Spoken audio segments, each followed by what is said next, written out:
Hey everybody, this is Austin Hillshaw, founder of Creativity Matters and author of The Shoreline of Wonder on Being Creative.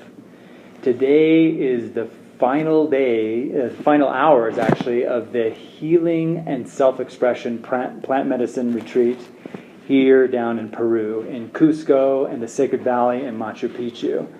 And we have had an amazing time.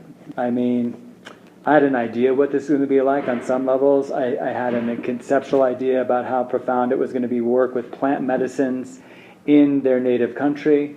I had a sense of what it was going to be like to walk around Machu Picchu, to spend time with people, getting to know them under the intimate conditions that are afforded by plant medicines and the ritual spaces and the sacred container that we created.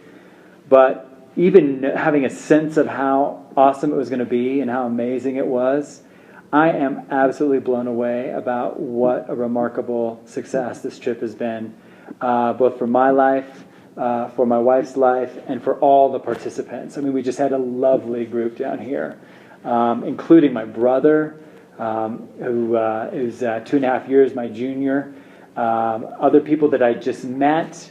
One guy came in from England.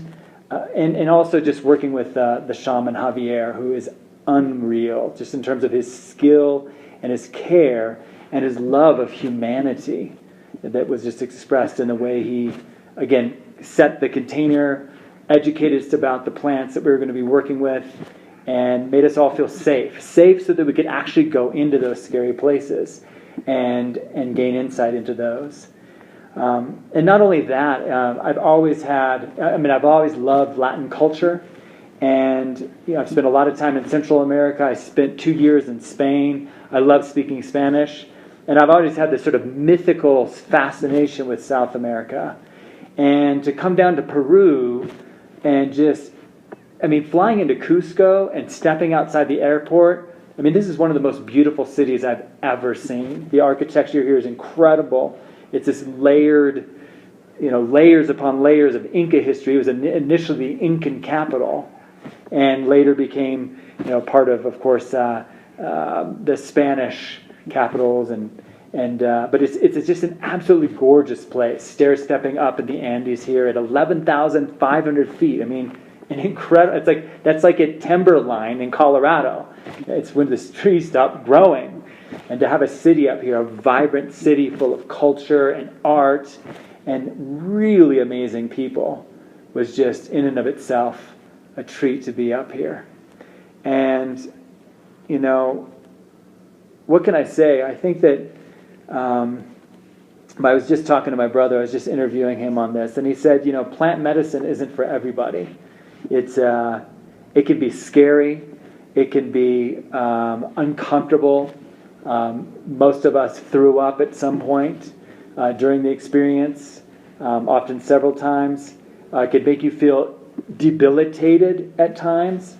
But ultimately, the intelligence that is there, the intelligence that just lives in plants, and the intelligence behind this culture that has evolved around plant medicine, to me, is utterly remarkable. And it is so in the face of what we normally think of as safe or sane within the Western modern way of looking at things and with a scientific approach. This is not a scientific approach to healing. It is more of a spiritual approach to healing, whereby you take into these plants, and in the case of ayahuasca, the combination of two very different plants, one that is a cleansing element and one that brings forth sort of visions through something that's called DMT, which is a naturally occurring chemical in your own body. It actually is in the pineal gland. It is released when you have near-death experiences. And at the time of death, there's a flood of DMT into your body. And so just to go into this, knowing that, again, we had intentions. Each and every one of us had different intentions. Some of my intentions including, what's the difference between protecting myself, which is based on fear, and building strong boundaries, which are based on love. That was one of the things. And just going in there with an intention such as that, and getting incredible experiential insights in what it means to be living based in fear and what it means to be living based in love. Just for one thing.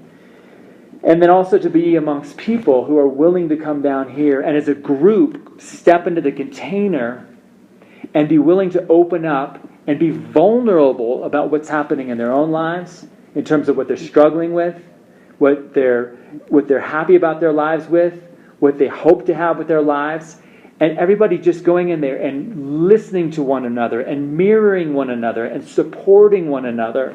I mean, that in and of itself was just absolutely epic. And this group of folks that we were with, I mean, by the end we knew one another so well, and the only thing that I can describe is we loved each and every one of them. It doesn't mean we liked them each and every moment, but we loved them. We felt their humanity behind all the tricks that we all play with ourselves in order to try to figure, basically cope in the world. So, I am so happy that we've had this opportunity to put this together, and we're going to be doing it next year as well.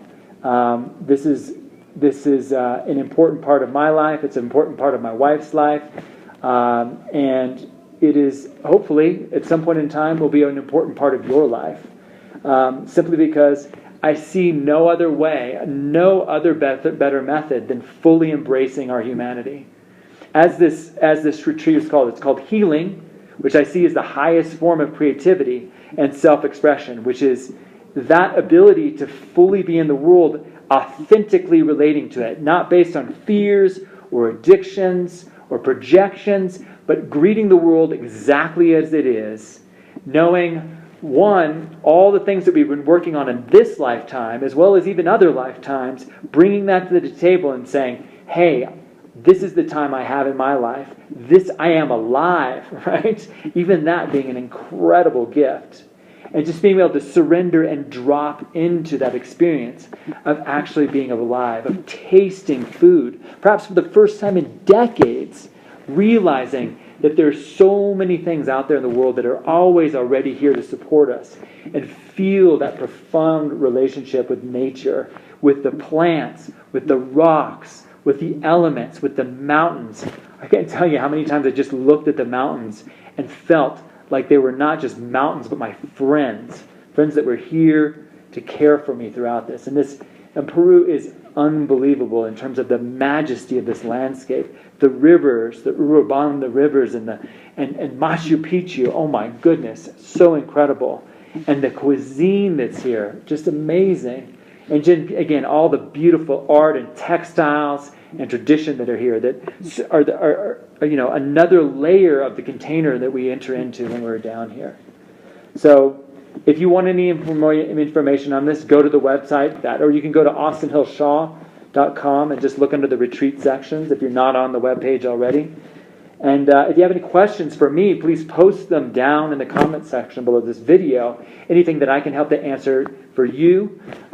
We are going to start accepting applications immediately for next year.